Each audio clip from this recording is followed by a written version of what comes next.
জীবের একবার গুণ আসে, সে হচ্ছে যৌবনে। সেই সময় যদি জীব কোন বুঝে নৌকা না খোলে রে, তাহলে বন্ধুর দেশে সেই নৌকা আজই সবার ঠাই ভালো করে জমা জমে সবার ঠাই।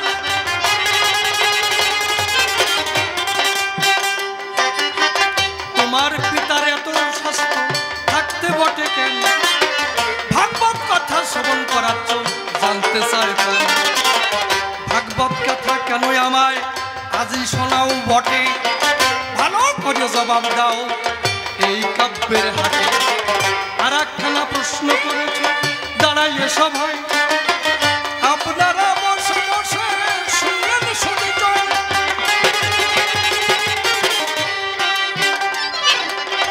আনন্দের জন্য যদি সৃষ্টি ঈশ্বর করে, এইখান থেকে প্রশ্ন করেছে দাঁড়াইয়ে সবার ভেতরে, মৃত্যু কেন সৃজন তিনি করিল মৃত্যু হবে থাকে এই ভয়।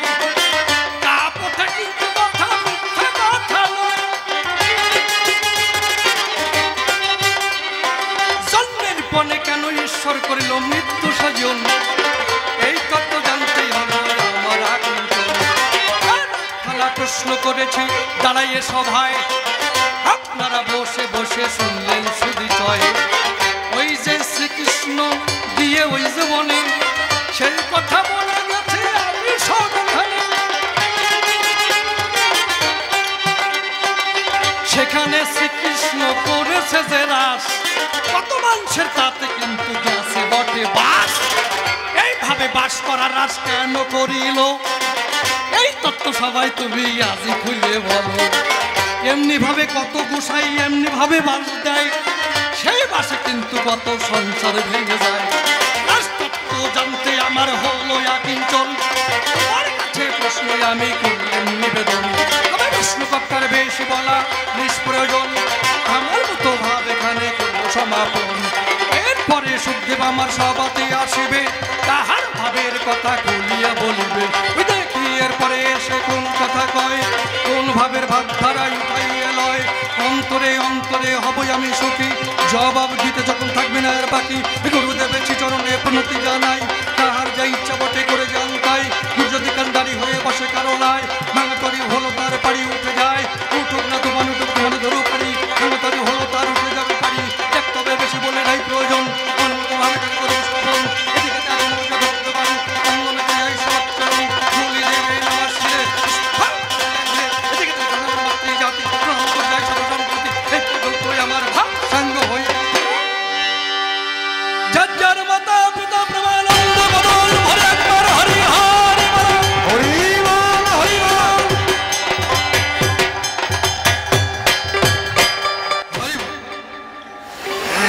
সুখদেব ব্রহ্মচারীর কাছে প্রশ্ন করেছে যে তোমার বাবার লেখা এত গ্রন্থ, 14 শাস্ত্র 18 পুরাণ 9 লক্ষ গ্রন্থ, এর মধ্যে সব গ্রন্থ বাদ দিয়ে ভাগবত কেন আমাকে শোনাতে তোমার আকাঙ্ক্ষা হলো আমার মৃত্যুকালে?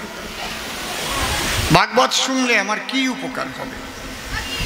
ঠিক আসর অনুপাতে পালা, তাই তো নাকি কলাবতী?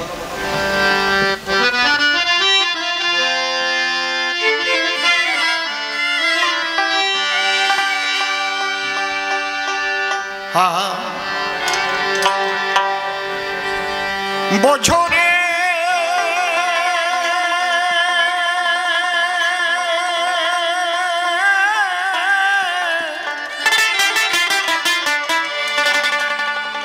খোঁজরে মন আপন ঘরে, মানুষ কঞ্জনা রে মন, মানুষ কঞ্জনা বছরে।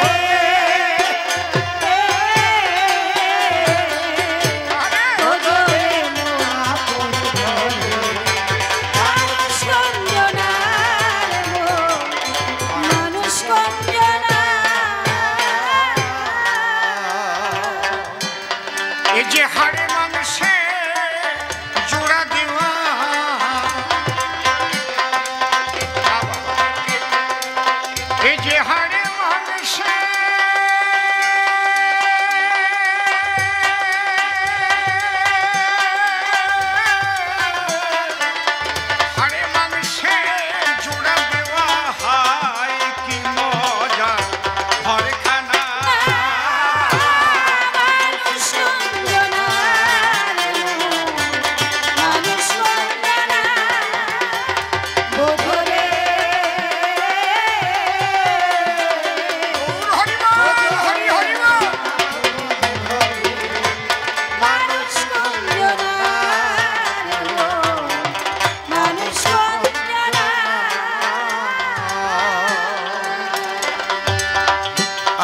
মহাজনের গানটি প্রথম আরম্ভ করেছি, সেই মহাজন আজ আমাদের মধ্যে নরদেহ ধরে নিয়ে, সেই মহাজনের সঙ্গে আমি এই এলাকায় অনেক গান করেছি। তিনি আমার দ্বিতীয় গুরুদেব, পরম শ্রদ্ধেয় প্রয়াত অমূল্য রতন সরকার মহাশয়।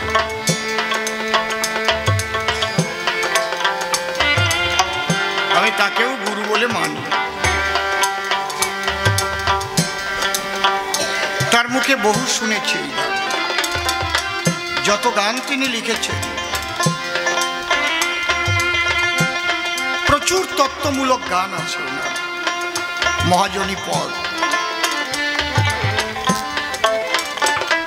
অমন বুঝলি না রে, খুঁজলি না রে, খুঁজলি না রে পরশমণি সাধুর বাজারে। কত লোহা গেল সোনা হয়ে হাজার হাজারে। সুরগুলো দেখে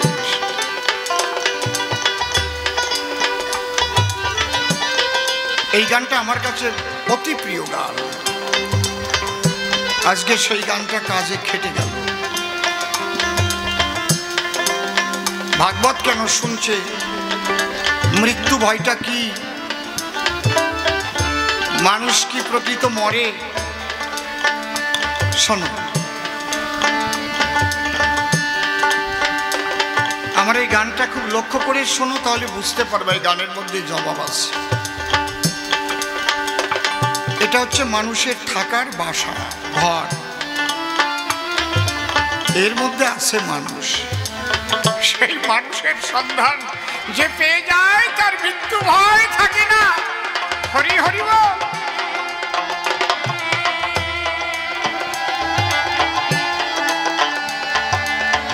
ধর্ম তিনটি জিনিসের উপর দাঁড়ানো আছে, একটা ধর্মীয় সাহিত্য, আর একটা ধর্মীয় সংস্কৃতি, আর একটা ধর্মীয় দর্শন।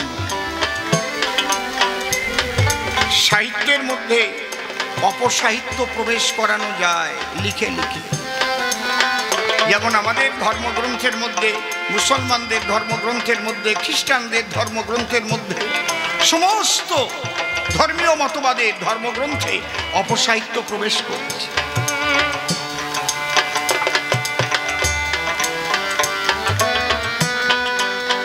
ধর্মীয় সংস্কৃতির মধ্যেও অপসংস্কৃতি ঢুকেছে, কিন্তু ধর্মীয় দর্শনকে কেউ পরিবর্তন করতে পারে না।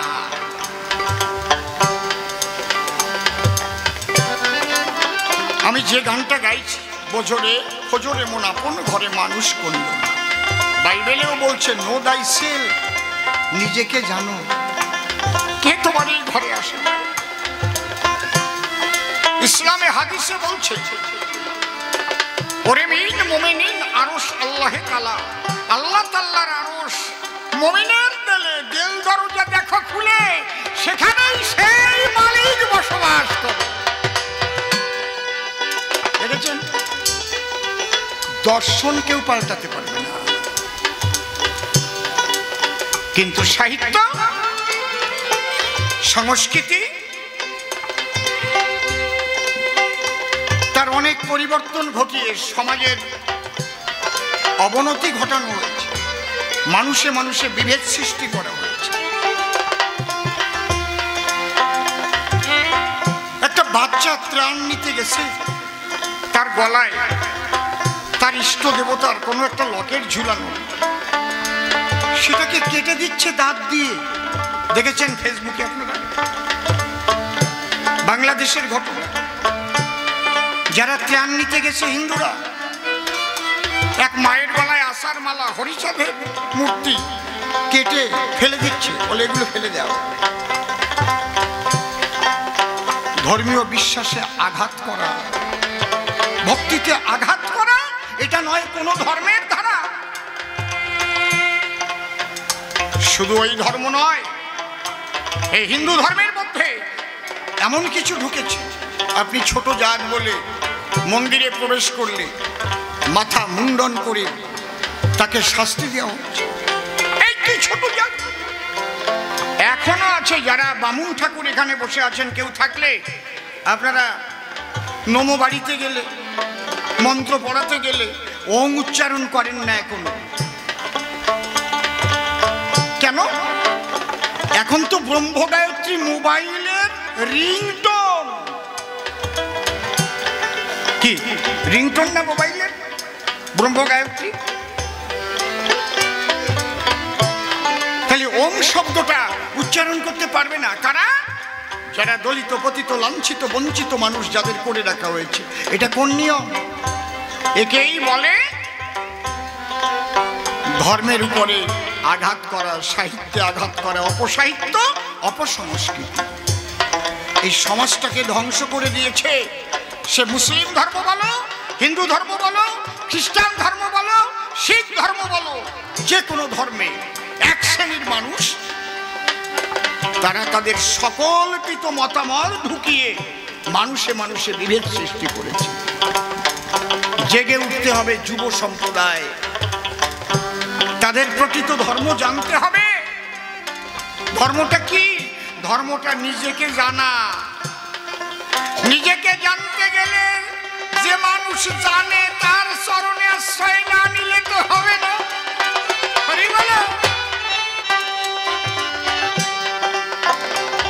যাকে তাকে গুরু করলে আপনি জানতে পারবেন না।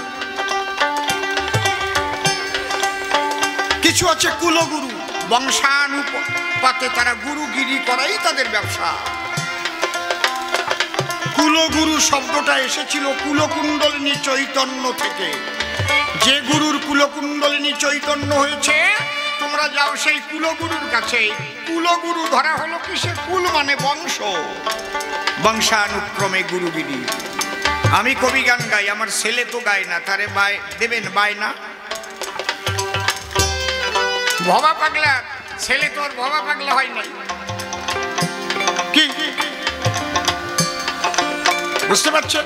শ্রীকৃষ্ণের ছেলে তো আর ভগবান হয় নাই, রামের ছেলে তো ভগবান হয় নাই। সে কি ভগবান বলে পূজা পাবে? তাহলে বংশানুক্রমে গুরুগিরি, একে বলে কুলগুরু। কুলগুরু বলে চালানো হচ্ছে। ওই ধরনের গুরু ধরিলে কোনোদিনও আপনার আত্মচেতনা লাভ করতে পারবেন না। তাহলে সেই গুরু দরকার, যার চেতন গুরু,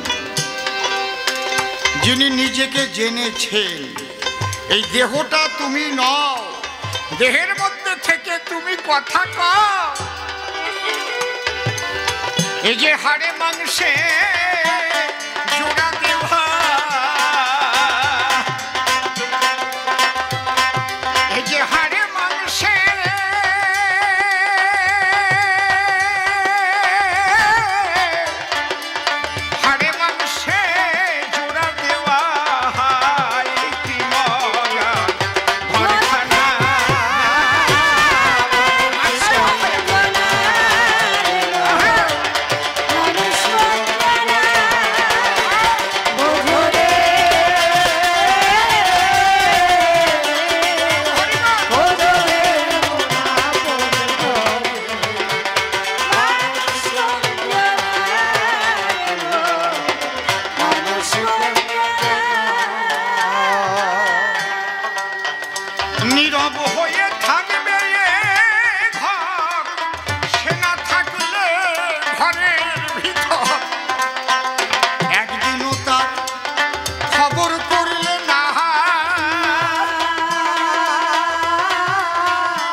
সে চলে ফেরে যখন তখন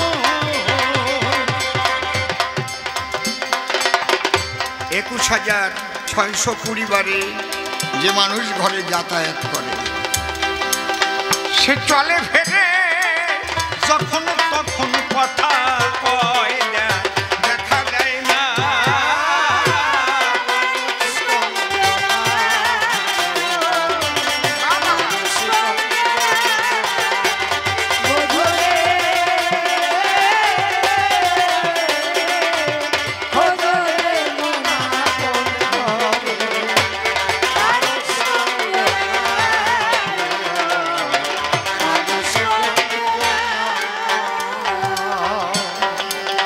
বাঁচা মরার কারণ ছাড়ি ষড়রিপু বারণ করি সেই মানুষ রতন যতন করো না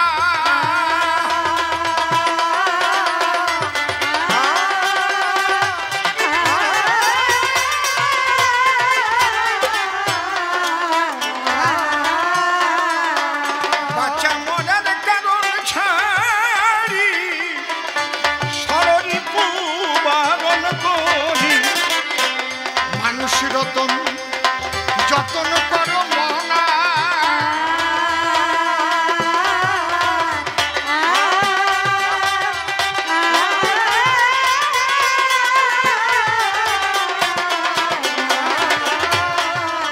সে কোন ধামে বসত করে সে মানুষ কোন ধামে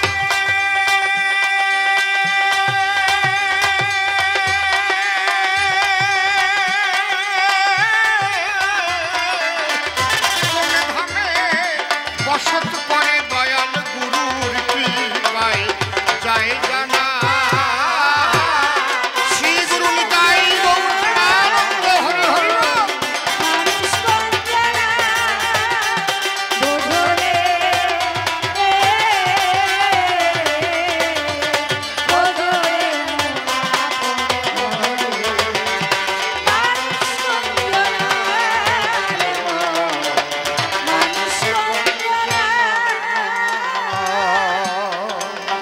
সেই মানুষ ধরা মানুষ হলে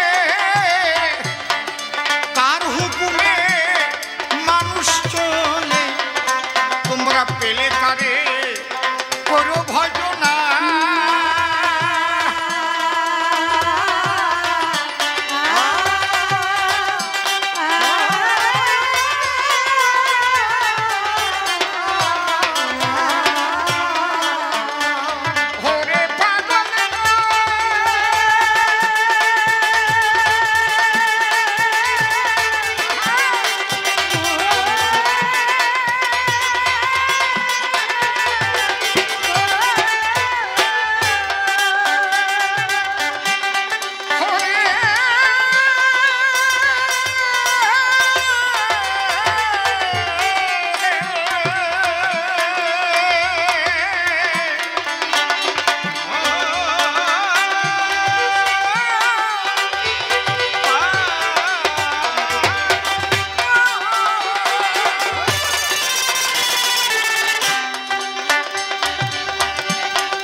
সেই মানুষ ধরা মানুষ হলে তার হুকুমে মানুষ চলে তোমরা পেলে তার করো ভজনা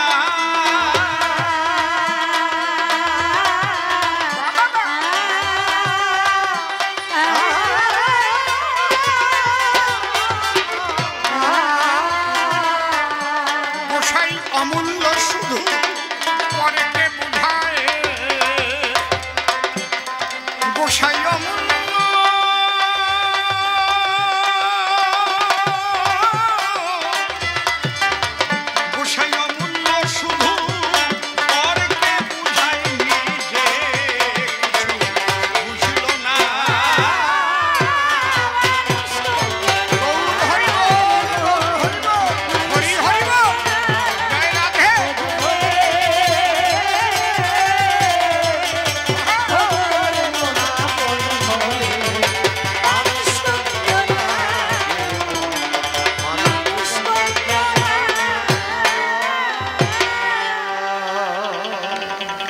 ঠাকুর ভবা পাগলার যুগল পদ্ম হৃদ পদ্মে করে আরাধ্য শুদ্ধ চিত্তে প্রণতি জানাই।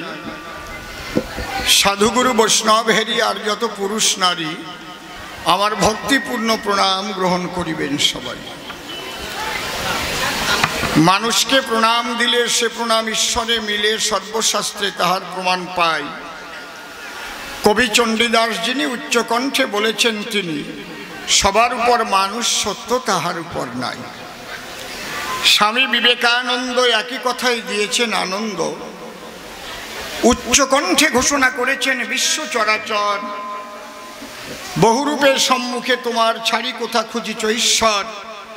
জীবে প্রেম করে যেই জন সেই জন সেবিছে ঈশ্বর। ঠাকুর ভবা পাগলা আসি বাজাইলেন মিলনবাসী, বললেন সবার পাশাপাশি, বাবারে আমি মানুষ ভালোবাসি, আমি মানুষ ভালোবাসি। কোনো তীর্থের নাই প্রয়োজন গয়া গঙ্গা কাশী, আমি মানুষ ভালোবাসি। সেই মানুষের চরণ লক্ষ্য করে প্রণাম করি বারে বারে। সেই মানুষ যদি কৃপা করে, কৃপা করবেন কৃষ্ণ কাল ও শশী। বন্দনার ভাব করে শেষ, ভূমিকায় করব প্রবেশ। সবিশেষ সবার মধ্যেই জানাই নিবেদন, সুন্দর হয়েছে সভা, সভাখানা মনোলোভা। বসেছেন যেন দেবী দেবা, এ যেন মধুর বৃন্দাবন। তাই চরণ ধরে করি মানা, কেউ আন কথাটি বলিবেন না। কৃষ্ণ কথা আলোচনা শুনিবার তরে সবাই ঘর বাড়ি ছেড়ে বসেছেন এই ব্রজপুরে। এর মধ্যে আন কথা হলে পরে তার কিন্তু শরীরে পাপ জড়িয়ে পড়ে। আর বৈষ্ণব অপরাধের যদি জড়ায় পাপ, কোনো কিছুতে পাবেন না মাপ। তাই বারে বারে আমি করি মানা, আপনারা যারা শুনবেন গান চুপটি করে বসে যান। আর যদি কেউ কথা বলতে চানই চান, তিনি একটু বাইরের দিকে হবেন রওনা। এর চাইতে বেশি কথা আর দেব না বক্তৃতা। বিজ্ঞশ্রোতা করিবেন শ্রবণ। স্বনাম পরিহরি এইবার দাঁড়াইয়ে সভাপরি। আমি সুখদেব ব্রহ্মচারীর ভূমিকা করতে চাই গ্রহণ। আমার কাছে বলুন দেখি, আমার মতো একটা সংসারী মানুষ, যার হয়নি জ্ঞান হয়নি হুঁশ, আমি সুখদেবের ভূমিকায় দাঁড়াতে পারি কি? তথাপি গেয়ে থাকি কবিগান। যে ভূমিকা যখন দেয় করতে হয় সেই অভিনয়। রাগবার তরে কাব্য সভায় কাব্যের মান, সেই মান রাগবার তরে আগে আমি করজোড়ে সুখদেব গোস্বামীর চরণ ধরে প্রণাম করি দান। হে সুখদেব গোস্বামী, জীবনে কোনোদিন দেখি নাই তোমাকে আমি। তুমি আমার কথা নিও, তুমি থাকো যে দেশে, আমায় তুমি ভালোবেসে আমার হৃদয়াসনে বসে বসে কৃষ্ণ কথা রসাভাসে তুমি বলে দিও। আমি তার উপরে দিলাম ভার, তারে করলাম কর্ণধার, কাব্য সিন্ধু হব পার, অন্তরের একান্ত আকিঞ্চন। এইবার অসীম নামটি করে নাশ, দাঁড়াইলাম স্বভাব পাশ, সুখদেব নাম করিয়া গ্রহণ। মহারাজ পরীক্ষিত, আমি করতে এসেছি তার হিত, এখন দেখি হিতে বিপরীত। আমাকে প্রশ্নপত্র করেছে উত্থাপন, তুমি আমাকে বুঝাও বলে তোমার বাবার এত গ্রন্থ থাকতে কেন ভাগবত আজ আমাকে শোনাতে এলে? ভাগবতের মধ্যে কি তত্ত্ব নিহিত রয়, সেই তত্ত্ব জানিতে বাসনা আছে আমার চিতে, যাতে কেটে যায় আমার মৃত্যু ভয়। যে তত্ত্ব বলিতে আমি চাহি সবার সাক্ষাতে, তুমি সেই তত্ত্বের উপরই একটা প্রশ্ন করেছো সভায়। তুমি বলেছ কৃষ্ণ পরদার নিয়ে করেছে রাস, আর কতজনার নাকি গেছে কোন জায়গায় বাস, এইরকম করেছো উপহাস। শোনো, রাস হচ্ছে কৃষ্ণ লীলার একেবারে পরিসমাপ্তি লীলা, যে লীলার উপরে আর কোনো লীলা নাই। তার আগে কিছু লীলা আছে, সেই লীলাগুলোর অধিকারী আগে হওয়া চাই। সবাই কিন্তু রাসের অধিকারী হয় না, সবাইকেই কিন্তু সখী কয় না। সখী ছিল কয়জন বৃন্দাবনে? কয়জন ছিল? 8 সখী। মঞ্জুরি 9 মঞ্জুরি, ঠিক কি না? কায়দা আছে, বুঝতে হবে, এই তত্ত্বগুলো খুঁজতে হবে, অত সোজা না। বসে শোনেন নারী ঘরে প্রধানা নায়িকা বলে যারে, তিনি হচ্ছেন শ্রীমতী রাধারানী। এই তত্ত্ব যদি বুঝতে চাও ভালো করে শুনে নাও। আমি ভাগবতের একটা শ্লোক তোমার কাছে করব বর্ণন। একটা শ্লোক। কি মা? কথা বলো না মা। ও মা, হাতে পায়ে ধরি, আমি আজকে সুখদেব ব্রহ্মচারী, বিয়ে করে সংসার করি, আমি সুখদেব ব্রহ্মচারী। তাহলে নিগম কল্পতরুর গলিতং ফলং সুক মুখদামৃত দ্রব সংযুতং পিবত ভাগবত রসমালয় মুহুর মুহুর ভক্ত ভুবি ভাবুকা। এই শ্লোকটা আগে বোঝার চেষ্টা আমরা করি। নিগম নামে কল্পবৃক্ষ, আমার কথার দিকে রাখবেন লক্ষ্য। সেই বৃক্ষে ফল ফলেছে পরিপক্ক, একটা ফল পেকে টুকু হয়ে গেছে। নিগম কল্পবৃক্ষ গাছে এমন পাকা পেকে গেছে যে একটু ফেটে ফেটে ফুটায় ফুটায় রস পড়তেছে। নিগম কল্পতরুর গলিতং ফলং, মানে গলিয়ে গেছে। অনেক সময় কাঁঠাল থাকে গাছে, এমন পাকা পাকিছে ফাটিয়ে যাইয়ে কোষের থেকে রস ফোটায় ফোটায় সোয়ে সোয়ে পড়তেছে। এরকম হয় না? কি উদাহরণ দিলাম, হয় কি না? অনেকে ভাবতে পারে এরকম হয় নাকি, উনি বানায় বানায় কয়।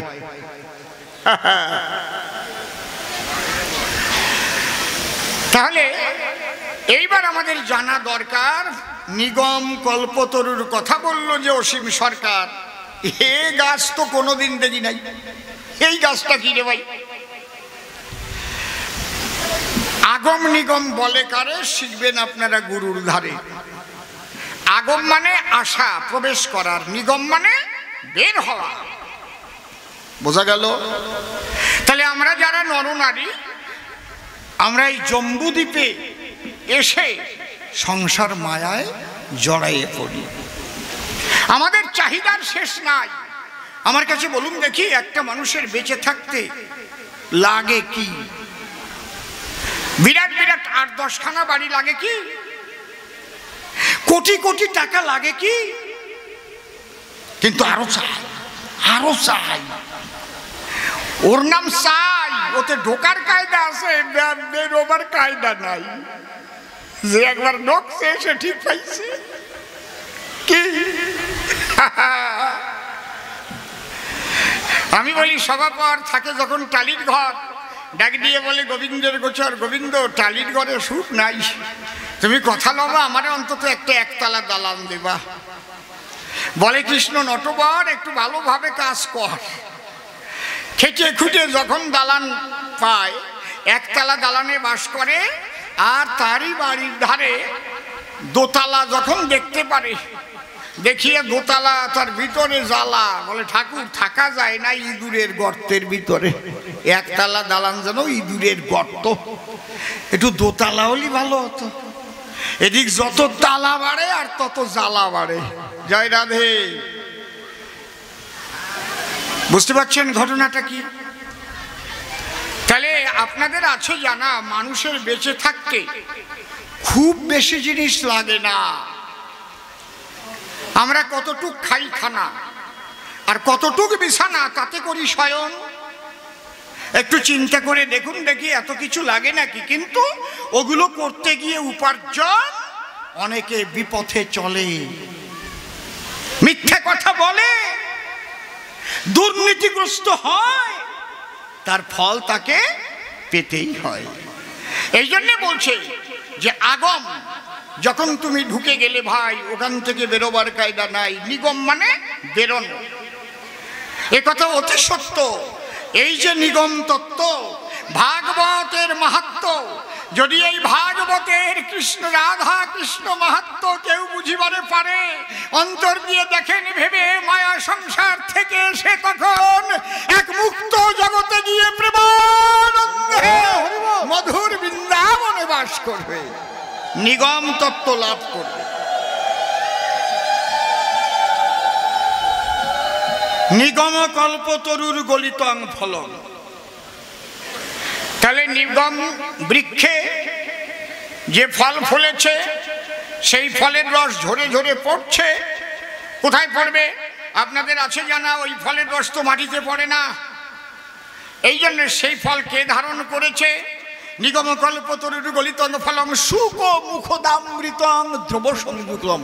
ওই ফলের রস টপ টপ করে শুকের মুখের ভিতরে পড়ে। হরিবল হরিবল। তাহলে মুখের মধ্যে তো সুখের কিছু আছে, যার জন্য তার নাম সুখ। সে কিছু লাভ করে তো পেয়েছে সুখ, ওই রসের সঙ্গে মিশে গেল ওইটুক। যেমন চিনির সঙ্গে জলের যদি মিলন ঘটানো হয় তাহাকে জল এবং চিনির দ্রবণ বলা হয়, শরবত। তাই তো? খালি চিনি আর যদি ওর মধ্যে জল আনি মিশিয়ে একটু গোলাইয়ে খাই তাহলে কেমন হয়? আর ওর মধ্যে যদি আর একটু দধি দেওয়া যায়, আহা, একটু কর্পূরে ছিটিয়ে দেওয়া যায়, কি কায়দা! তাই তো? তাহলে নিগম কল্পতরুর গলিতং ফলং শুক মুখদামৃত দ্রব সংযুতং। সুখের মুখের মধ্যে যে প্রেম রস ছিল তার সঙ্গে নিগম কল্পতরুর ওই ভাগবতের রস ও মাহাত্ম্য যখন সংমিশ্রণ হলো, তার দ্বারাই কি হলো? গলিতং ফলং শুক মুখদামৃত দ্রব সংযুতং পিবত ভাগবত রসমালয়। বলি সবার পুরো ভাগে যদি কারো ক্ষুধা পিপাসা একসঙ্গে লাগে, ক্ষুধাও লেগে গেছে পিপাসাও পেয়ে গেছে, কোনো মহিলার কাছে গিয়ে এক গ্লাস জল চেয়েছে, মা আমাকে এক গ্লাস জল দাও তো, করি পান বাঁচাই প্রাণ। মহিলা ওই মুখ দেখার পরে মনে মনে চিন্তা করে যে ভীষণ ক্ষুধা লেগেছে এর ভিতরে, শুধু জল দিলে তো হবে না। এ সময় মহিলার ঘরে দধি ছিল, মহিলার ঘরে মিশ্রি ছিল, মহিলার ঘরে জল তো ছিলই ছিল। তাহলে জলের মধ্যে মিশ্রি দিল, জলের মধ্যে দধি দিল, আবার একটু কর্পূরের ছিটে দিয়ে সুন্দর করে একটা লস্যি বানিয়ে নিয়ে ভদ্রলোকের দ্বারে দিল। ওই এক গ্লাস পান করিলে পরে তৃষ্ণাও সারে, ক্ষুধাও মরে। ঠিক কিনা? হ্যাঁ, কায়দা আছে। এই জন্য শাস্ত্রে করেছে মানা, যার তার মুখে কৃষ্ণ কথা শোনা উচিত না। কেন না? কৃষ্ণ কথা সুমধুর, মিথ্যা কবু নয়। যেমন ক্ষীর রন্ধন করে রন্ধনশালায়, সুমধুর ক্ষীর শোনেন জ্ঞানী লোকে, সেই ক্ষীর যদি বিষ কুম্ভের মধ্যে রাখে, এমন একটা কুম্ভের মধ্যে রাখলো যার মধ্যে বিষ আছে, তাহলে কি হবে? ক্ষীরের গুণ নষ্ট হয়ে যাবে। তাহলে যে মুখ দিয়ে কৃষ্ণ কথা বলিবে সেই মুখে যেন তার প্রেম রস ঝরিবে, সেই প্রেমের সঙ্গে কৃষ্ণ নাম উচ্চারিবে, প্রেমানন্দে ভক্ত বৃন্দে আনন্দেতে কাটাবে। জয় রাধে। দেখো, নিগম কল্পতরুর গলিতং ফলং শুক মুখদামৃত দ্রব সংযুতং পিবত ভাগবত রসমালয়ম মুহুর মুহুর ভক্ত ভুবি ভাবুকা। তাহলে সেই অমৃত রস কারা পান করে? একমাত্র ভক্ত ভাবুক যারা চরাচরে, মুহুর মুহুর সেই রস তারা করে পান। আমি সেই রস তোমাকে দিতে, ওগো রাজা পরীক্ষিতে, তোমার আজ এসেছি হিতে, আর সেই মধুর রস তোমায় করতে দান। এটার কোনো গ্রন্থে নাই, একমাত্র ভাগবতেই আছে। নাই বেদ বেদান্তে আর কোনো সিদ্ধান্তে, নাই কোনো পুরাণ আদি গ্রন্থে। কারণ রাধা কৃষ্ণ মধুর লীলা ভাগবতে হয়েছে বর্ণনা। আমার পিতৃদেব যিনি নারদের নির্দেশে অবশেষে এই ভাগবত লিখেছিলেন, তিনি ঈশ্বরকে নিরাকার বলে করেছিলেন লিখন, যদেকক নিষ্কলং ব্রহ্ম বোমাতীত নিরঞ্জনম অপ্রতর্কম অভিজ্ঞং বিনাশোৎপত্তি পরিবর্জিতম। তাই ভগবান ডেকে কয়, শোনো নারদ কই তোমায়। এই ব্যাসদেব মাথা খারাপ হয়ে যাবে, ওরে বাঁচাও এ সময়। অন্তরে দেখো ভেবে, ও যতক্ষণ না রাধা কৃষ্ণ মধুর লীলা না লিখিবে ততক্ষণ ওর মনে শান্তি হবে না কখন।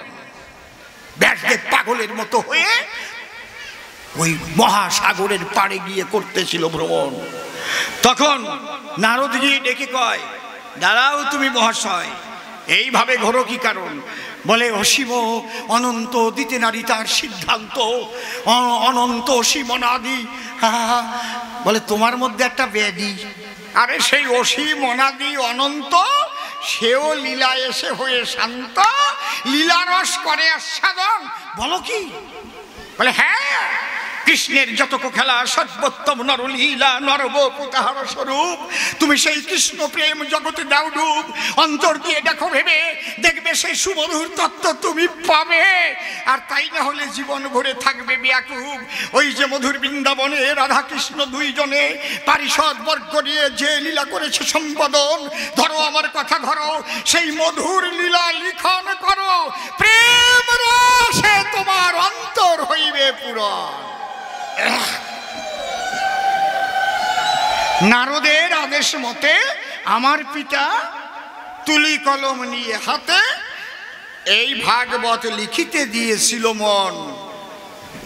আসতে বাবা, কথা বলছো কেন? না না, ঠিক আছে, চুপ করে থাকেন সবাই, আজকের কথাগুলো শুনতে হবে। মাঝে মাঝে কি দুই একটা গল্প কব নাকি? অন্তরে করুন ধারণা, আজকের যে আলোচনা এর মধ্যে তো স্যাবলা গল্প বলা যায় না। একটু আলোচনা শোনেন আজকে নাকি, তারপরে লাগলে পরে দুই একখানা দিবানে, একেবারে বিমুখ করব না। এইবার শোনেন, জ্ঞান যোগ ভক্তি তিন সাধনের বসে ব্রহ্ম আত্মা ভগবান ত্রিবিধ প্রকাশ। এই জগতে জ্ঞানী যারা, নিরাকার ব্রহ্ম ব্রহ্ম এই বোধ পায় তারা। যোগী যারা, যোগের দ্বারা আত্মাকে দর্শন করতে পারে মহাশয়। আর ভক্ত যারা, প্রেম ও মাধুর্য নিয়ে তারা সেই রাধা গোবিন্দের লীলার রসধারা পান করে সর্বদাই। তাহলে আজকে যে রাসের প্রশ্ন করেছে, যোগ জ্ঞান যোগ, তার পরপারে গিয়ে ভক্তি রস বিরাজ করে, এত সোজা না কিন্তু। শোনো, যাবে তোমার মৃত্যু ভয়, আমি যা বলেছি তোমায় এটা মন দিয়ে করিও শ্রবণ। আমা কথা কইও না মা, আমার দিকে তাকাও, কিছু বুঝবা না, বাড়ি গেলেও দাবড়ি খাবার নেই। যদি জিজ্ঞেস করে যে কি শুনে আসলি, তখন কি কবার নেই, ওই পিছনে ফিরে কথা কইছিলাম। কথাগুলো শোনো, আজকে যে আলোচনা একেবারে সহজ না, তাই না? রসগোল্লা দিলে টকাশ করে গেলে, কিন্তু নারকেল টকাশ করে গেলা যায় না। কি দাঁড়া, একটা কইয়ে নেই। এক সাহেব, সে বাংলায় আসছে, ফল ফলাদি জীবনেও খাই নাই। যাবি তো যা বাজারে, এক ফলের দোকানে গেছে, আর এত সুন্দর আপেল ফল আছে। এখন আপেল দেখে সাহেব জিজ্ঞেস করছে, হোয়াট ইজ দ্যাট? ওটা কি আছে? দোকানদার বলছে, this is apple. Apple? Is it sweet? এটা কি মিষ্টি? Yeah, very sweet. Please give me an apple. দোকানদার বলছে, প্লিজ টেক ইউ। এই যে রস পাইছে, ভিতরের থেকে ঠেলা দিয়েছে, এতক্ষণ কিচ্ছু বোঝে নাই। দাঁড়া, তোকে তা দিচ্ছি। Very sweet, very sweet, very lovely, lovely. যে আপেল হাতে দেশে কামড় দিয়ে রস পাইছে, কচা কোয়াশ, কিন্তু পাশেই আসলা নারকেল, শুকনো নারকেল। ওই দেখার পরে সাহেব বলে দোকানির ধারে, হোয়াট ইজ দ্যাট? বলে, this is coconut. Coconut means নারকেল। নারকেল, please please give me a coconut. দড়িয়ে দেশে আপেলের বরাদ দিয়ে উপর দিয়ে কামড় দিয়ে 2 দাঁত ভাঙিয়ে নিয়ে শীত হয়ে পড়েছে। Coconut very bad, very bad, very bad, bleeding হচ্ছে। দোকানদার বলে, ভাই তোমার এই আসলা নারকেল খাওয়া অভ্যাস নাই, তুমি আমার কাছে দাও, আমার হাতে আছে দাও, আমি শুলে দেই, তুমি টকা টক খাও। ওই কথা বলার পরে দোকানদার দাওখানা হাতে ধরে নারকেল শুলে ভিতরের থেকে যখন ওই গোলাকারটা বের করে, গোল, সাহেব লাফাই উঠেছে। What is this, what is this, as like cricket ball. দোকানদার কয়, শালা ক্রিকেট বল, এর মধ্যে জল, মারবো কপালে।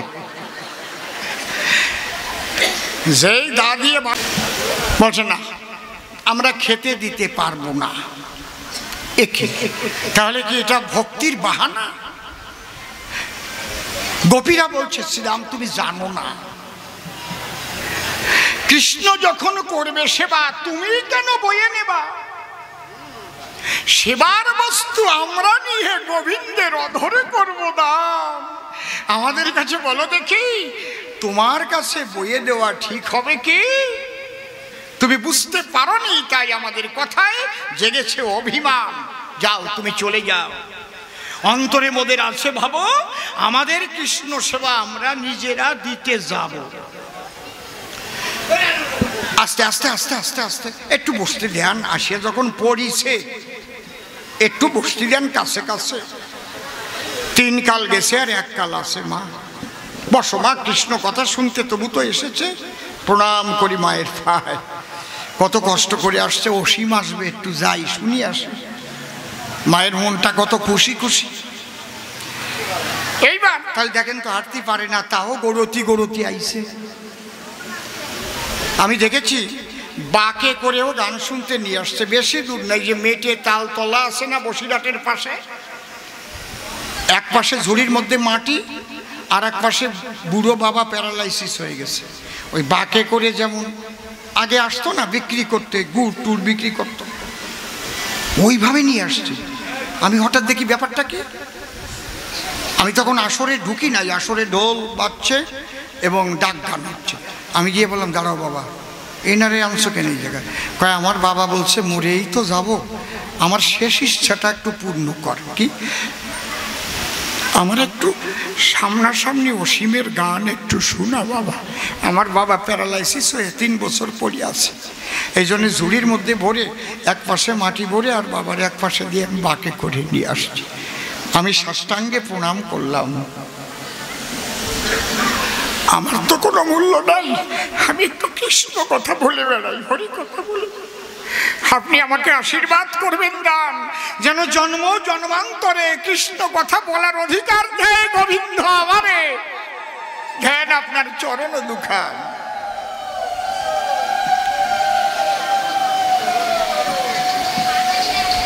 এইবার শ্রীরাম সখা চলে গেল, গোপীরা যার যার মতো রান্না করে গোবিন্দ সেবার জন্য রওনা হলো।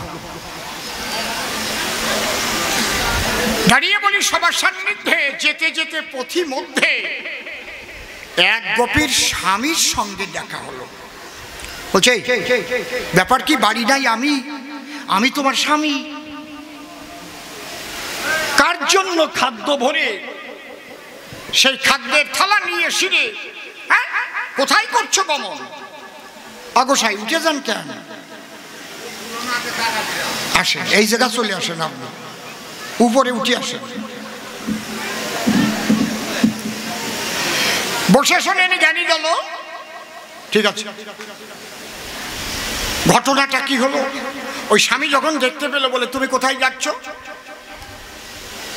ওই গোপী বলছে, স্বামী সেবা দেবার তরে আমরা যাচ্ছি বনের ভিতরে। তোমার মা বাবা দিয়েছে আমাকে ধরে, আমি তো তোমার স্বামী, আবার স্বামী বলে পরিচয় দাও কানে। ওই গোপী ডেকে কয়, তোমার সঙ্গে আমার দৈহিক পরিচয়, এই যে শোনো, তত্ত্বটা ভালো করে জানো। আর আত্মিক পরিচয়ে পরমাত্মা যে জন, ঈশ্বর পরম কৃষ্ণ সচ্চিদানন্দ বিগ্রহ অনাদিরাদি গোবিন্দ সর্বকারণে কারণম, তিনি হচ্ছেন সারা বিশ্বের স্বামী, তার সেবা দিতে যাচ্ছি আমি, আমাকে বাধা তুমি দিচ্ছ কি কারণ? বলে না, যাক অন্য কেউ, তুমি আমার ঘরের বউ, তোমারে যেতে দেব না। বউকে তাড়াতাড়ি ধরে নিয়ে গেল বাড়ি। বাড়ি নিয়ে ঘরের ভিতরে গিয়ে ঘরের খুঁটির সঙ্গে বাদলো দিয়ে দড়ি পিঠ মোড়া দিয়ে সাজা দিচ্ছে। বাইরে থেকে তালা মেরে, আর ওই স্বামী বসে আছে বাইরে, থাক ঘরে, কষ্ট পাক। এদিকে অন্য অন্য গোপী যারা ধীরে ধীরে চলছে, তারা গিয়ে দেখে তমালবৃক্ষ তলায় গোবিন্দ, সেই গোবিন্দকে নিয়ে কোলে, যাকে তার স্বামী আমাদের কাছ থেকে বাড়িতে নিয়ে গেলে, সেই গোপী নিজে কৃষ্ণকে নিয়ে কোলে আজ সেবার বস্তু তুলে দিতেছে তার গালে। একে দেখি, দেখিতে দেখিতে যখন সবাই ধীরে ধীরে পথ চলিতে চলিতে নিকটস্থ হলো, বসে শোনেন জ্ঞানী নরে, আর সেই গোপী নাই কৃষ্ণের ধারে। ওখান থেকে সে কিন্তু বায়ু ভরে বিলীন হইল। ওরা একে একে সেবা দিয়ে কৃষ্ণকে যখন স্বঘরে প্রত্যাবর্তন করতেছিল, তখন ওই যারে নিয়ে গেছে, যার স্বামী ঘরে আটকাইয়ে রেখেছে, সেই বাড়ির পাশ দিয়ে যাচ্ছে। এইবার ওই ব্রজগোপীরা বলছে, কি ব্যাপার, একেবারে আমাদের কাছ থেকে নিয়ে গেলে আর ওই গোপন পথে কৃষ্ণ সেবায় পাঠাইয়ে দিলে, শয়তানিটা না করলে হতো না? ওই বাড়ির ওই গৃহকর্তা ডেকে কয়, বাজে কথা বলো কেন আমায়? আমার স্ত্রীকে আমি রেখেছি আমারই আলয়, ঘরের মধ্যে কঠিন রজ্জুতে করেছি বন্ধন। বলে বলো কি? আমরা নিজের চোখে দেখি কৃষ্ণ সেবা সেই দিয়েছে, কোলে নিয়ে শ্রীকৃষ্ণকে সেবা দিতেছে, আমরা স্বনয়নে করেছি দর্শন। বলে দেখবা, আসো ঘরের মধ্যে দেখে যাও। দরজা খুলে যখন ঘরে গেল, তখন স্বামী দেখতে পেল, একই স্ত্রীকে দেখে তার লেগে গেছে তাক। দেখে যার পাখি তার কাছে গেছে, খালি খাঁচা পড়িয়ে আছে, ব্রহ্মরন্ধ্র হয়ে গেছে ফাঁক। একই দেহ আছে, আত্মা নাই। স্বামী যখন ছাড়ছে, হাই হাই রে, যদি 2 ঘন্টার জন্য যাইবার দিতাম তাহলে তো ফেরত পাইতাম, এখন তো জন্মের মতোই গেল। তাই তোমরা যখন আসছো আমার সঙ্গে একটু সৎকার করতে যমুনার পাড়ে চলো। নিয়ে গেছে, কাঠখড়ি নিয়ে গেছে, চিটিয়ে সাজাচ্ছে, আর ওই মরা পাটির উপর ঢেকে রেখেছে। চিটিয়ে যখন সাজানো হয়ে গেছে, এইবার মরাকে তুলবার জন্য গেছে কাছে কাছে, এই সময় মরা উঠে লাফ দিয়ে বসেছে। ওর স্বামী কয়, পালা, তাড়াতাড়ি পালা, এটা ভূত হইছে, না হয় পেতনি হইছে। সবাই যখন পালাতে যায়, তখন সে কথা কয়, বলে দাঁড়াও দাঁড়াও দাঁড়াও, ভূতের কথা আর আমার কথা একরকম শোনা যায়? ভূতে কিভাবে কথা কয়? হ্যাঁ, কোথায় যাচ্ছ? হ্যাঁ, শোনে ভাবো, এটা আলাদা শুন না কি? হ্যাঁ, কোথায় যাচ্ছ, এটা আলাদা নাকা নাকা সুর। ওই বউটা তখন ডেকে কয়, দেখো তো আমার সুর কি ভূতের মতো শোনা যায়? আমি তোমার প্রাণ প্রেয়সী, তোমায় কত ভালোবাসি, তুমি আমার কাছে এসেছো কত খুশি খুশি। বলে চুপ কর, তুই মরিয়া গেছিলি, কথা মোটে কবিনি। খায় আমি মরি নাই, তাহলে কি করছিলি? আমার মা বাবা যেটুকু তোমায় করেছিল দান, তুমি ঘরের মধ্যে বেঁধে রেখেছিলে আমার সেই দেহ খান। কিন্তু যে পরমাত্মা হতে আমরা এসেছি এই জগতে, এই অনন্ত কোটি ব্রহ্মাণ্ডে বিচ্ছুরিত তারই তারই কণা কণা আত্মা, যাকে বলে প্রাণ। তিনি হচ্ছেন বিভূচিত, আর আমরা হচ্ছি অনুচিত। তাই সেই পরমাত্মা পরাণ বন্ধু, আমরা তার একই বিন্দু। তার সেবা দিতে আমি যেতে চেয়েছিলাম তার সাক্ষাতে, তুমি বললে আমার ঠাই। তোমার মাতা পিতা দিয়েছিল আমারে, তুমি আবার স্বামী বলো কারে? তাই যেটুকু দিয়েছিল তোমাকে ধরে সে হচ্ছে এই মায়াময় দেহ খান। আমি ওই দেহ রেখে সেবা দিতে আমার গোবিন্দকে আত্মা নিয়ে তখন গোবিন্দের সত্তার সঙ্গে হইয়াছিলাম মিলন। প্রেমানন্দে বলে হরি আমি কৃষ্ণ সেবা করি। আমি সেবা শেষে আবার দেহের মধ্যে এসে দিয়েছি দর্শন। যতক্ষণ আত্মা না থাকে মানুষ পোড়াইয়ে ফেলে তাকে, মৃত বলে ঘোষণা দেয়। সেই আত্মা যখন আবার দেহ ধরে জন্ম বলে বলে তারে। এই জন্ম মৃত্যু সংবাদ বুঝাবার তরে কৃষ্ণ লীলা শোনাইতে এসেছি তোমায়। এই জন্য সেই কৃষ্ণ কথা শুনলে পরে মৃত্যু ভয়ে যাবে সরে। তুমিও বুঝতে পারবে যে অন্তিমে কৃষ্ণ কথা যে শোনালো আমারে তার চাইতে বড় বান্ধব নাই। অন্তরে আমার আছে ভাবো, কৃষ্ণ কথা শুনিতে শুনিতে প্রেমানন্দে ভাসিতে ভাসিতে আমি আত্মা নিয়ে পরমাত্মা পরাণ বন্ধু শ্রীকৃষ্ণের পদপ্রান্তে পৌঁছাইব। এই মানুষ মৃত্যুকালে যে ভাব নিয়ে যে দেহ যায় ফেলে পরবর্তী জন্মে আবার সেই রকম দেহ সে করে ধারণ।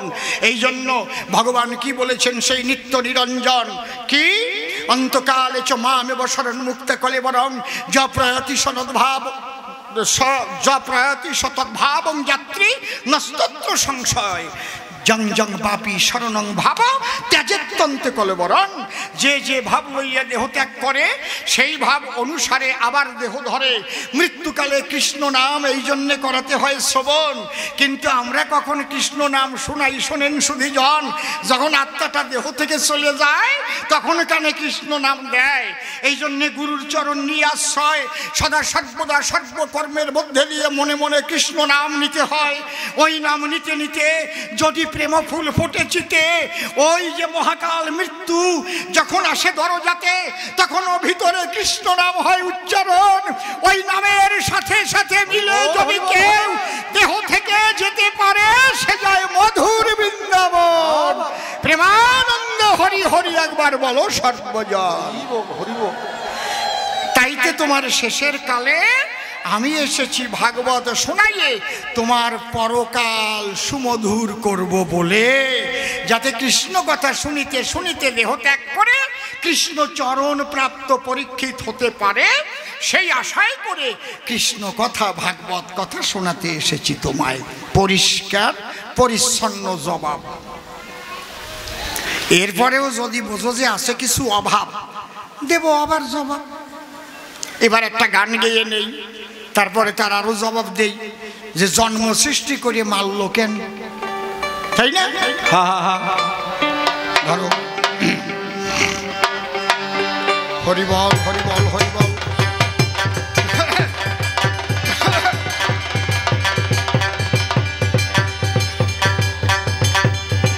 বেহালাটা একটু বাড়বে, বেহালা।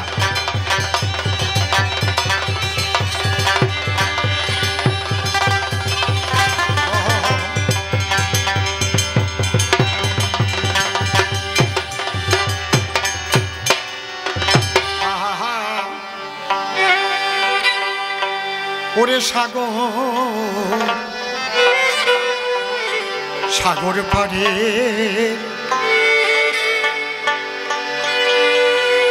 মাঝি তুমি রে,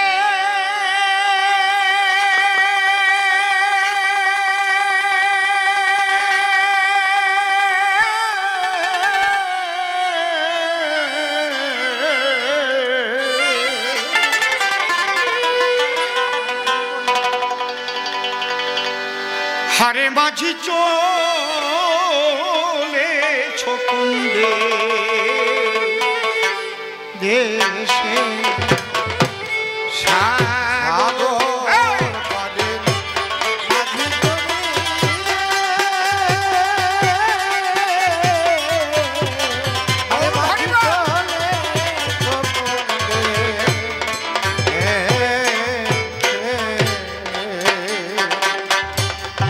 লাল সেবাদান টেনে দিল হারে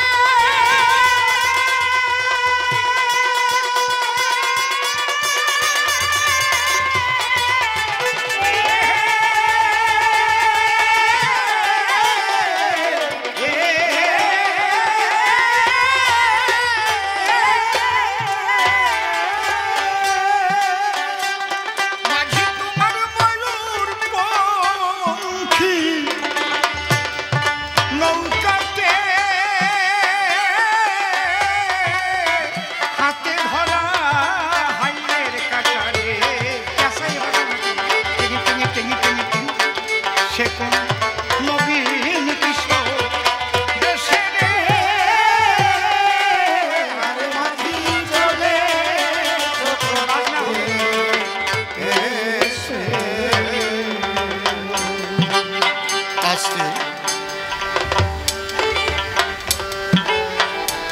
এই গানটি লিখেছেন আপনাদের সকলেরই জানা আছে, প্রেমিক কবি, ভাবুক কবি, সকলের প্রাণের কবি, আমার দাদুগুরু পরমশ্রদ্ধ প্রয়াত পাগল বিজয় সরকার।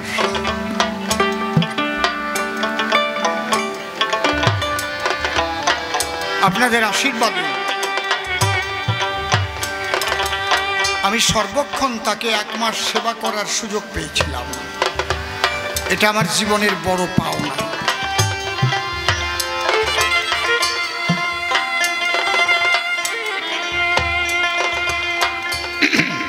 কবিরা যখন গান লেখে সেই গানের কিন্তু একটা দিক থাকে না,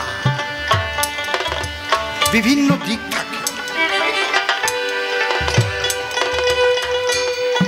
যার যেমন ভাব, ভাব অনুপাতে তার হয় লাভ।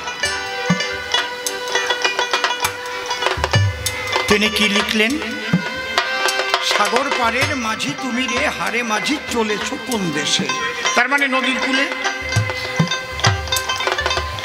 বসে বসে কেউ বলছে, তাই তো, ও মাঝি তুমি কোথায় যাচ্ছ?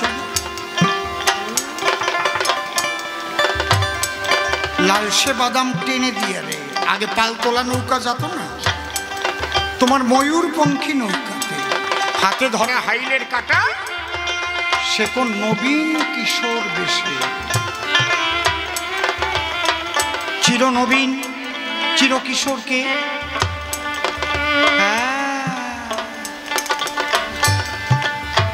হালিমা চায় মালকোসা দিয়া, মাঝি তোমার চিকুন মাঞ্জা দোলে,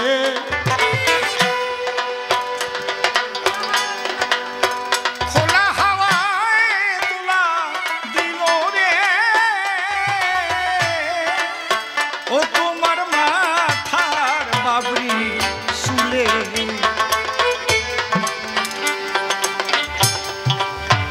আমার গেল ঘুমটা খুলে, হরি হরি বল, হরি হরি বল।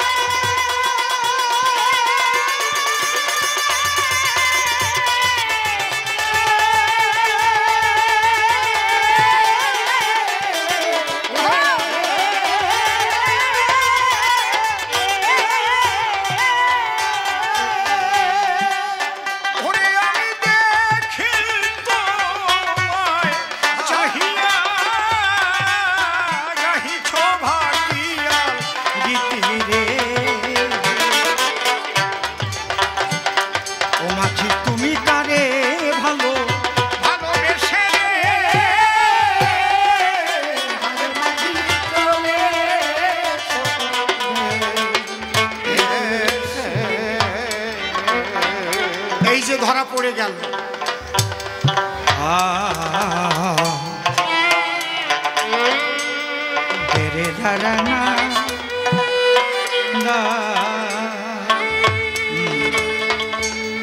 এটা কি কলাবতী নাকি? কলাবতী কাজ করছি। হ্যাঁ, আস্তে আস্তে দেখেন ধরা পড়ে কি করে। পাগল বিজয় সরকার কি কলাবতী বাজাচ্ছিস কেন? মার্ডার করিস কেন? ধরাই দিলাম রাগিনী, তাও ভুল বাজাচ্ছিস।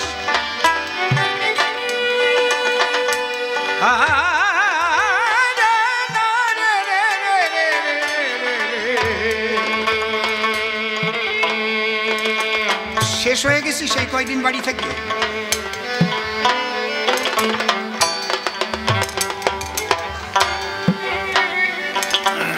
আর আমার কত মাথায় কি কি নিয়ে চলতে হয়, কিভাবে কবি গান গাই বল।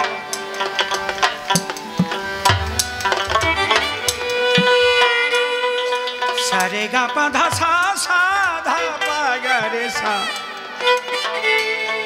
দা রে রে রে রে রে রে দা রে রে গা রে রে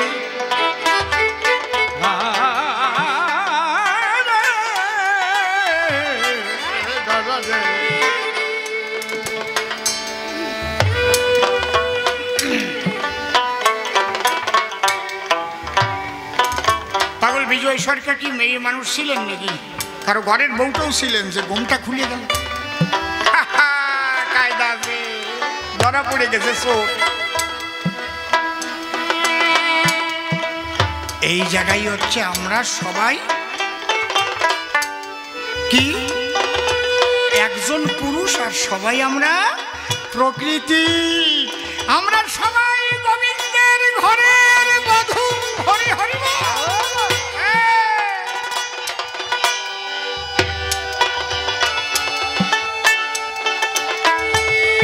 ওরে আমার গেল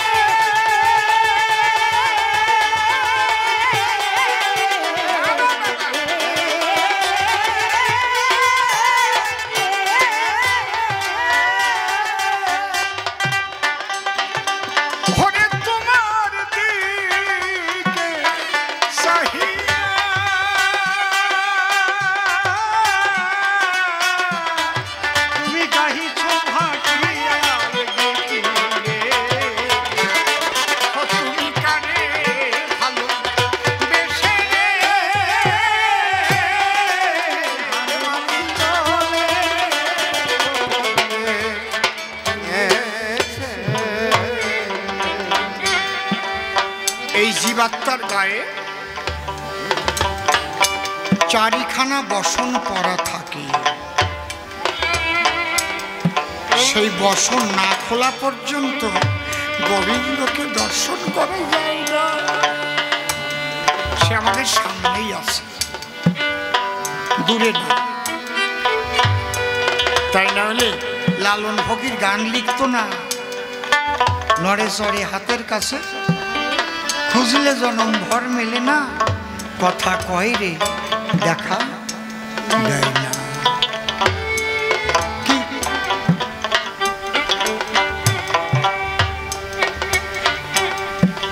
সে মানুষ তোমার সামনেই আছে, কিন্তু দেখতে পাচ্ছ না কেন?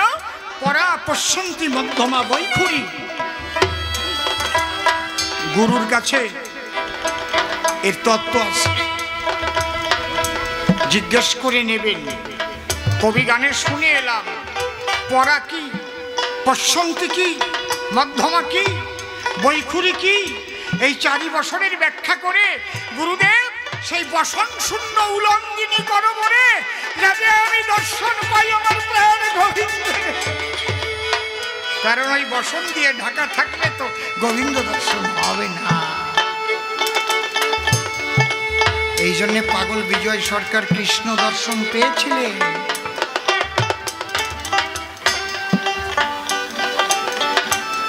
তিনি শুধু একজন কবি ছিলেন না, মহাসাধক।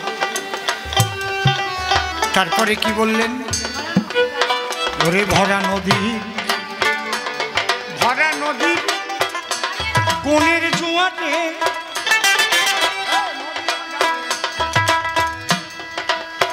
ওরে মাঝি ছাড়ে না তোকে,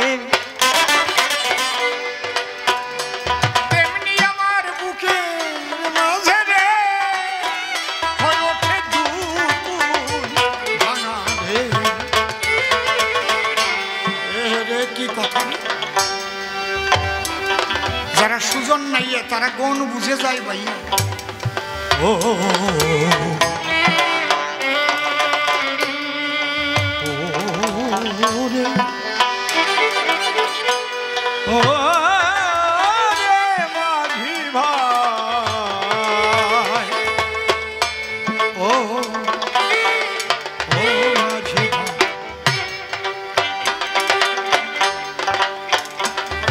ভরা নদীর, ভরা নদীর কোণের জোয়ার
একবার গুণ আসে, সে হচ্ছে যৌবনে। সেই সময় যদি কোন বুঝে নৌকা না খোলে রে, তাহলে বন্ধুর দেশে সেই নৌকা নিয়ে পৌঁছাতে পারে না। তারপরে নৌকা ধীরে ধীরে ঘুরে খেয়ে যায়, তলি ফুটো হয়ে জল ওঠে, আর নৌকা চালানো যায় না, দাড়ি মাল্লারা দুর্বল হয়ে যায়। ওরে ভরা নদী, ভরা নদীর বনের জীবনে, ওরে মাঝি ছাড়ে না তোকে, তেমনি আমার বুকে মাঝে রে হরি হরি বল, হরি বল, হরি ওঠে দুকুল ভাঙা রে। মাঝে মাঝে মাঝে মাঝে সেও ঢেউ আসে, যে যত টাকার মালিক হোক, যত বড় লোক হোক, কোন একটা টাইমে তার মনের মধ্যে খুঁজা দেয়, চলে তো যেতে হবে রে বন্ধু, চিরকাল কেউ থাকবে না। আর যাবার কালে এক হরিনাম দিনে কিছুই তোমার সঙ্গে দেবে না। আমার এই বুকের ব্যথা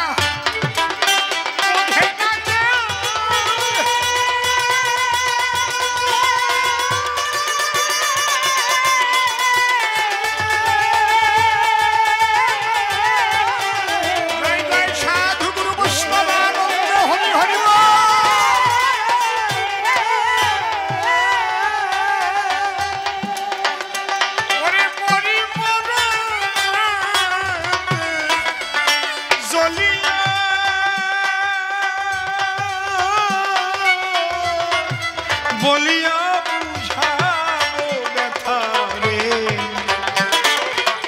তরি তীরে ভিড়া এসে রে,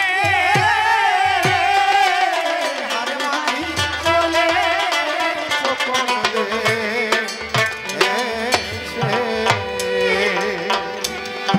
তবে জীবনে কিছু না হলেও যদি একটা সম্বল করা যায়, তাহলে কিন্তু ভবনদী পার হওয়া যায় রে বাবা। সে হচ্ছে সাধুগুরু বৈষ্ণবের চরণ ধুলি। যদি ওই ধুলি কেউ গ্রহণ করতে পারে, তাহলে তার ভবপারের সম্বল হয়ে যায়। সকলে সকলে পিপাসা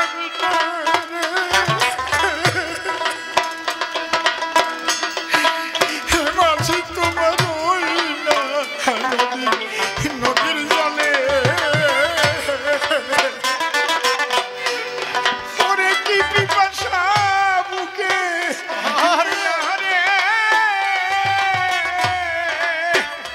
ওই নদী সাগর মুখে চলে।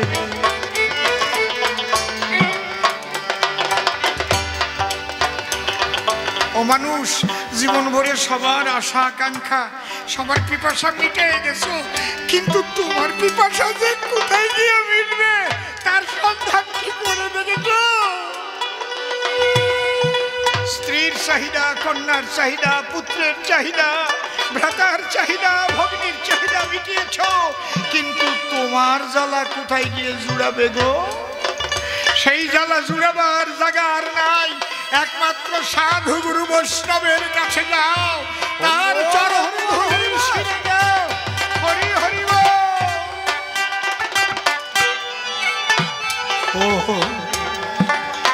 সকলে সকলে পিপাসা মিটাই রে।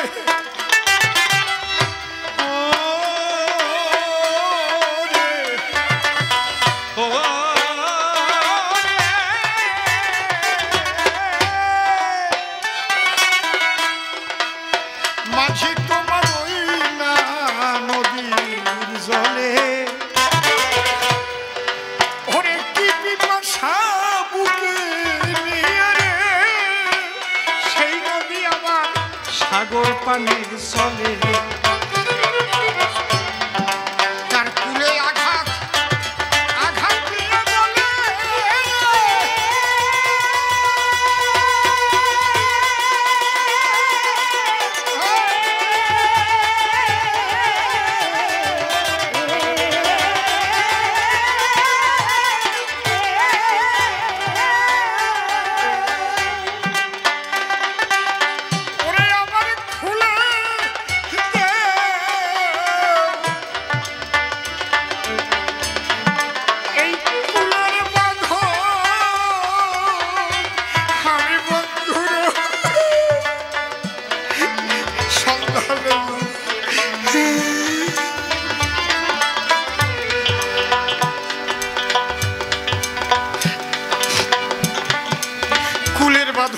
যত সময় না খুলবে, তুমি যতক্ষণ ভাববে আমি উচ্চ কুলে জন্ম নিয়েছি, উচ্চ বংশজাত, কৃষ্ণ প্রেম তুমি পাবে না।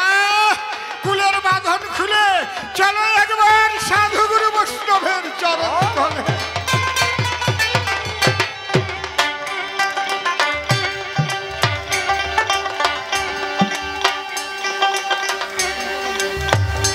ওরে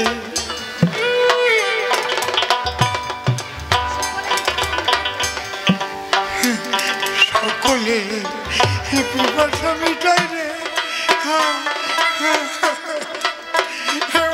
তোমার ওই না নদী জলে। ওরে কি পিপাসা বুকে নিয়ে রে, সেই নদী সাগর সাগর মুখে চলে। তার কুলের আঘাত আঘাত দিয়ে বলে,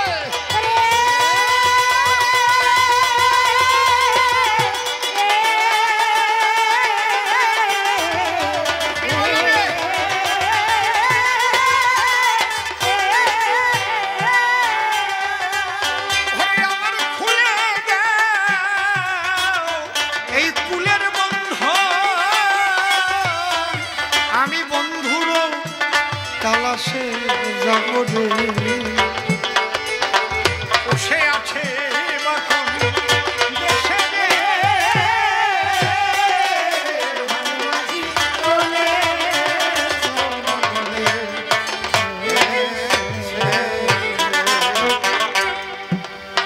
পাগল বিজয় কয়ে, বিজয় কয়ে দৌড়ি মাঝি রে। ওরে তুমি বিশ্বের মরম জানা,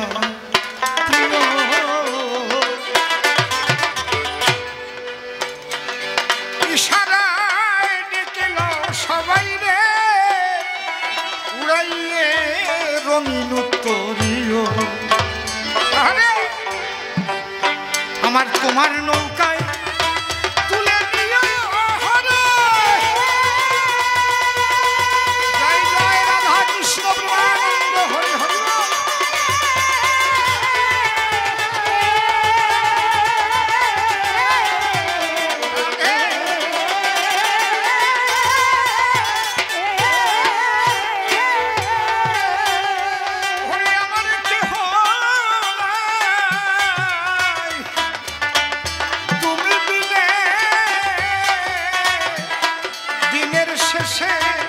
নদীর কুলে রে আমি বসে আছি দিনের দিনের দেশে।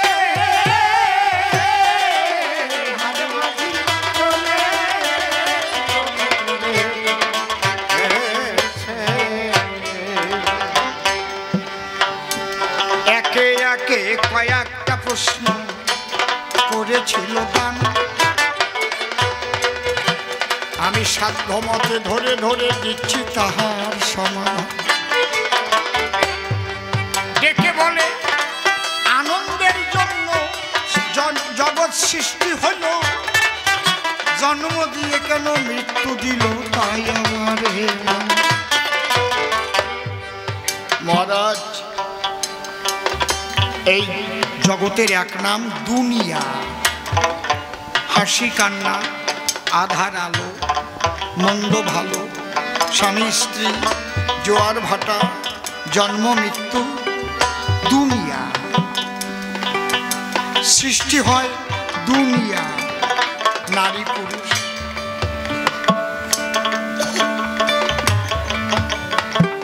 এই জন্য জন্ম থাকলে মৃত্যু তার আছে, কিন্তু জন্ম মৃত্যু তত্ত্বটা বুঝলে তার আর মৃত্যু ভয় আসে না কাছে। আমি যদি নিজেকে চিনি, নিজেকে জানি গো, আমি দেহ নই, তাহলে আমি মরবো কেনই বা কই। এই জন্যে যারা সদ্গুরু, চেতন গুরু, কেউ বলবে না আমার গুরু মারা গেছে, বলবে দেহ রেখেছে। নাকি বলে নাকি আমার গুরু মরে গেছে? এই দেহ রেখে আবার আত্মা অন্য দেহের দিকে করে যে গমন, ওই দেহ ধরায় আর দেহ ছাড়া জন্ম আর মরণ।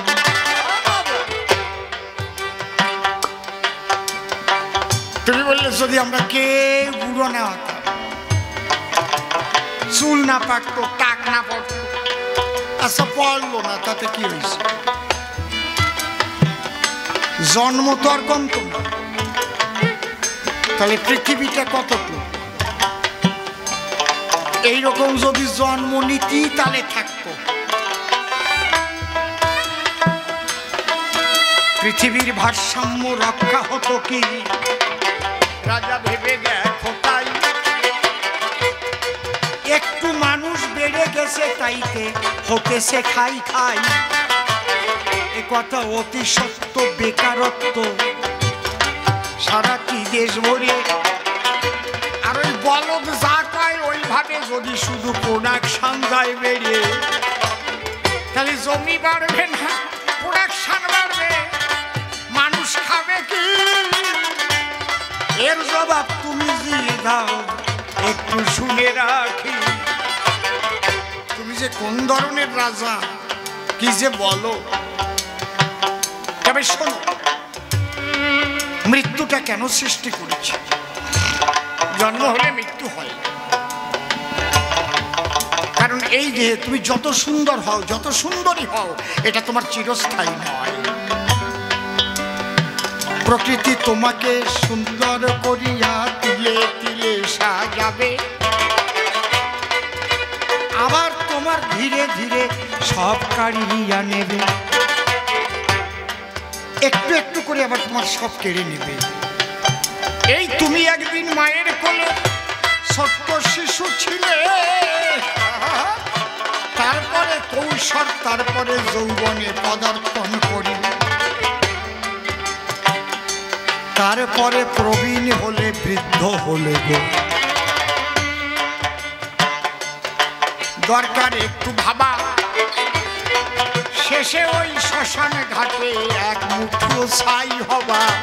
হরি বলো। এই জন্য জন্ম মৃত্যু আছে বলেই মানুষ ঈশ্বর বিশ্বাস করে। যদি জানতো যে আমি আর মরব না, তাহলে কিন্তু আর ঈশ্বর বিশ্বাস করতো না।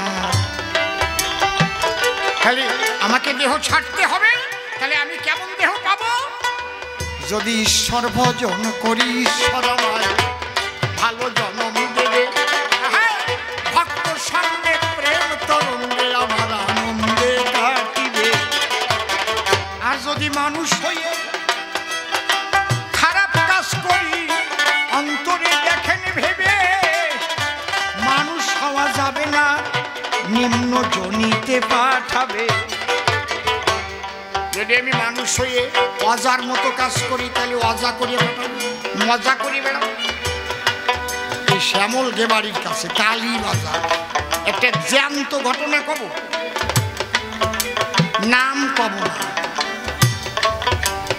এক মহিলা ছিল, ভীষণ ভীষণ বাজে, মানে কতটা যে বাজে সেটা আমি ভাষা দিয়ে বলতে পারবো না। ওনার যে কয়জন পুরুষ হলে ওনার ভালো লাগতো, তা ওনার স্বামীও কোনোদিন বুঝতে পারে নাই। ওনার স্বামী তারপরে ওনারে ছাড়িয়ে দিয়েছে, যা যা করে তুই সুখ পাস কর কি, যা। ওই বউটা মরিয়ে কুকুর জন্ম নিয়েছে। কায়দা তোর এত ইচ্ছা, ভগবান তোরে কুত্ত বানাই দিয়েছে। আর তো কেউ বলতে পারবে না আমার বউ।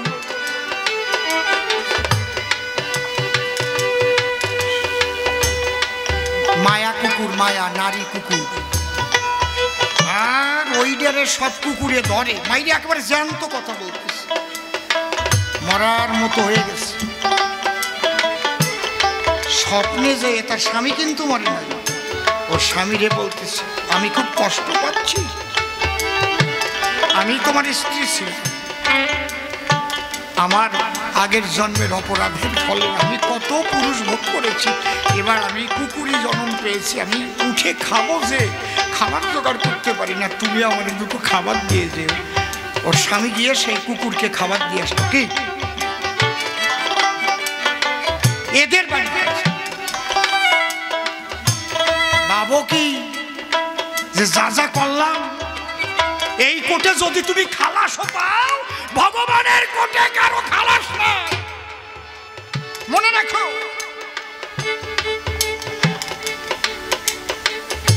এই কোটে প্রমাণ লোপাট হতে পারে, কিন্তু ঈশ্বরের দরবারে কেউ প্রমাণ লোপাট করতে পারে না, সে সব দেখতেছে।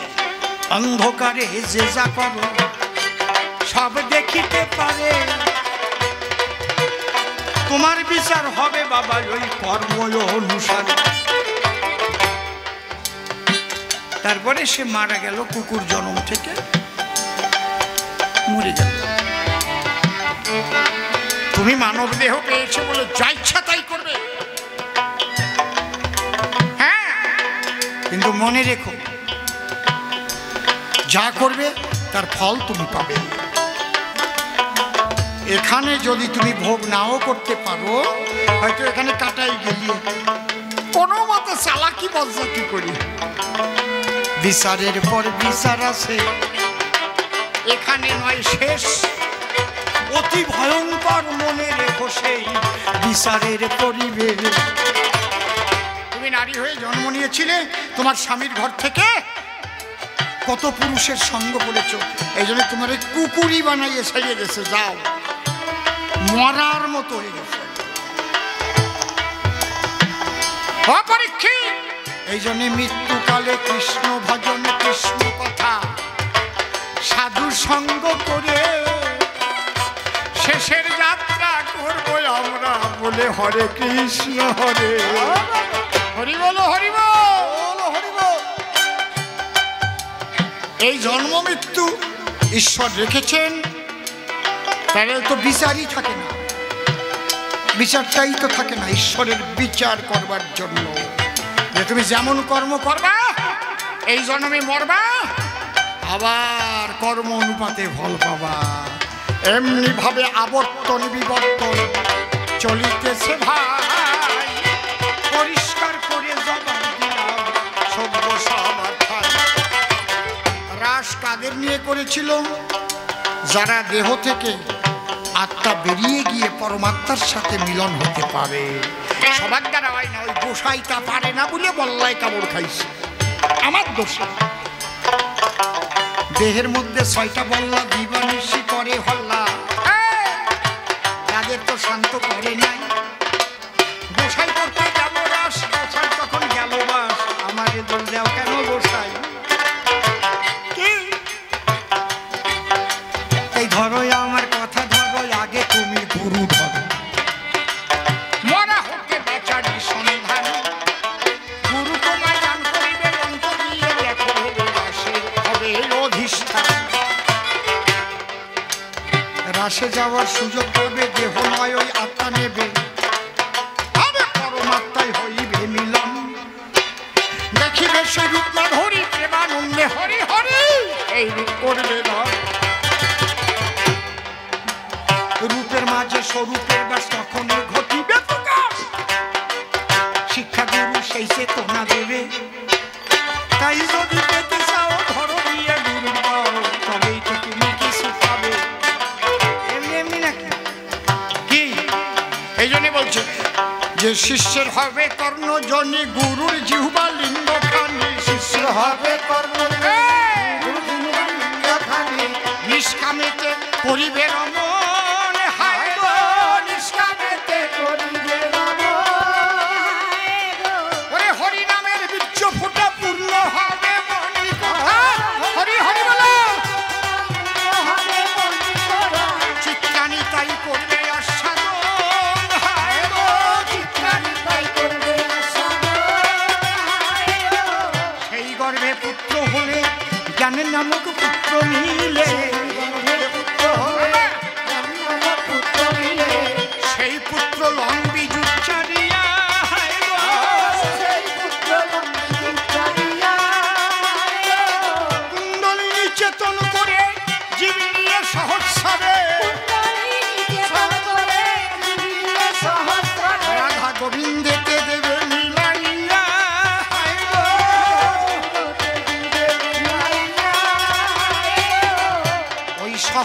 করে